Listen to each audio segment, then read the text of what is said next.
the one, the only, the magnificent Turin horse incident. This is, of course, the story of Nietzsche's mental collapse. He was walking about in a square in Turin, saw a horse being beaten by its owner, and he ran and threw his arms around the horse. In some versions of the story, he yells out, I understand you, presumably speaking to the horse, and then collapses, and then he never recovers after that. And almost everyone hears this story in some form or another. It really depends on who you're talking to, whether you're going to come away thinking that this probably did happen or that it probably didn't happen. It's so common. It's on the Wikipedia article, and I'm just going to read the first paragraph that they have under the section about his mental illness and death, as they say. And I think this phrasing is just really irresponsible. Quote, on 3rd of January, 1889, Nietzsche suffered a mental breakdown. 2 policemen approached him after he caused a public disturbance in the streets of Turin. What happened remains unknown, but an often repeated tale from shortly after his death states that Nietzsche witnessed the flogging of a horse at the other end of the Piazza Carlo Alberto, ran to the horse, threw his arms around its neck to protect it, then collapsed to the ground, end quote. So, what happened remains unknown, but an often repeated tale from shortly after his death. I'm not, I don't edit things on Wikipedia, so maybe if one of y'all does, I don't even know if you're supposed to say shit like this, maybe you're not supposed to say this, but somebody should really edit that, because it's deceptive to say shortly after his death, an often repeated tale. Where that tale comes from was from a magazine called Nuova Antologia, and a scholar named Verrecchia, who's an Italian Nietzsche scholar, looked into this and sourced it to Nuova Antologia. It doesn't appear before then, and the story came out in the year 1900. His collapse happened 11 years earlier in 1889. So shortly after his death, 11 years later, one would wonder where they got this story. Apparently it was an anonymously published tale, and Nuova Antologia its journalistic caliber was something equivalent to a tabloid. So it's like a National Enquirer. Maybe not that bad. Maybe like New York Post. Probably somewhere between the National Enquirer and New York Post. People who are maybe not from America listening to this might not understand that, but I'm saying on a scale of New York Post to National Enquirer, New York Post being like a tabloid that occasionally has true things in its pages, versus just pure celebrity gossip tripe, right? It's probably somewhere in the middle. This story, we don't have a good source for it.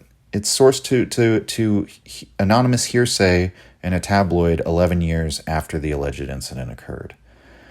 And so I think Wikipedia phrasing it as like, well, this is an often repeated tale. I mean, there's a lot of things that are often repeated.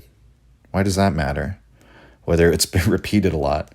And this was kind of on my mind recently because this particular incident and questions regarding Nietzsche's mental collapse are often brought up on the Nietzsche subreddit. So, like a year ago, we added an FAQ question just explaining it. And we still get these questions. Somebody recently pointed out that there is a very similar scene in Crime and Punishment. Raskolnikov witnesses the flogging of a horse back when he was a child. He's, dragged away by his father from running over to try and protect the horse. His father stops him. Another thing that's been pointed out is that in the square itself, Piazza Carlo Alberto, there is a statue of Carlo Alberto sitting on a horse with his sword drawn.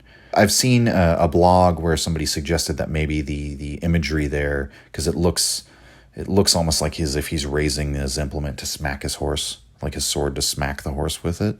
Maybe that was why that imagery was used. I have no idea whether Italian tabloid journalists from the year 1900 would be familiar with Dostoevsky. I'm guessing they wouldn't be. What we have here is an embellished tale that people then found a sort of coincidence in Dostoevsky's writing. And I think that's maybe one of the things that helped amplify this story and spread it around a bunch. There's a similar sort of audience and fan base for Dostoevsky's fiction as there is for Nietzsche's philosophy. There's another element to this that I think is really at the heart of why this story persists, even though it's almost certainly untrue. The idea of Nietzsche in the popular consciousness is as this like sort of this no holds barred, vicious, almost savage philosopher who was he was an immoralist, and he was for the right of the stronger to oppress the weaker, and he was stalwart in the face of saying God is dead, nobility, a new aristocracy should arise to take command, and all that. Some of which is an accurate representation of what Nietzsche said, some of which might be a little exaggerated, but in any case, that's sort of where the dimension of Nietzsche's thought that people tend to focus on within the popular consciousness. The idea of that man, of the cold amoralist, who's willing to tell the hard truths, but deep down he's got a heart, and he's got a soul, and he's a bleeding heart like all of us, and he just snapped under the weight of such a cold, harsh philosophy, and threw himself into the throes of compassion for a lesser being, out of pity. It's basically it's a story about Nietzsche having an outflowing of pity, which is something that the man wrote against.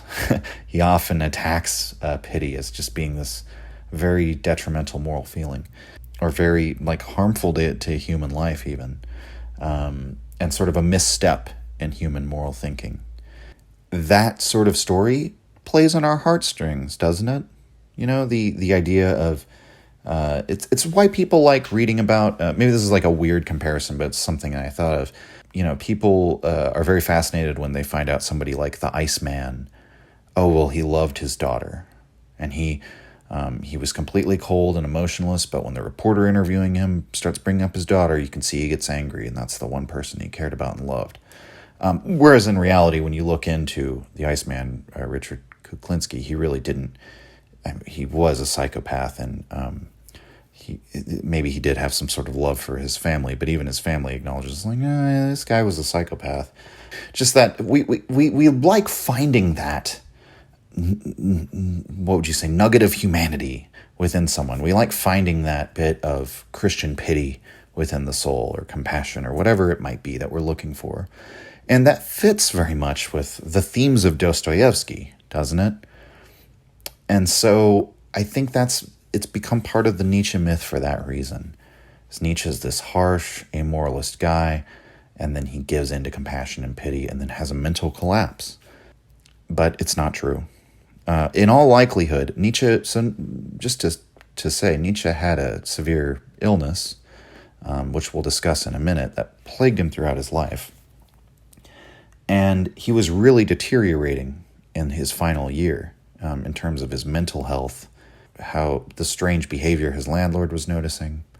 Nietzsche was apparently dancing around and singing at all hours of the night, and shredding his money and putting it in the waste bin, and had taken down all the art and paintings off the walls, and said he wanted to make his apartment look more like a temple, and just increasingly saying erratic things in his letters.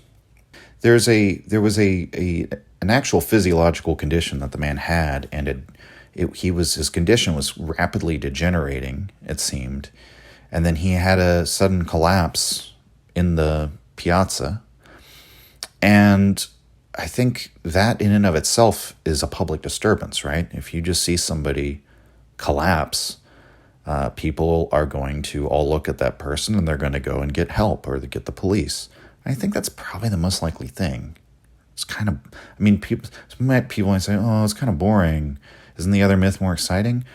I don't know. I don't want to misrepresent the truth of who Nietzsche was as a person, to have some fairy tale or some fable about him that sounds like it makes for a better tale. It's probably just he had this brain condition, and then he finally collapsed.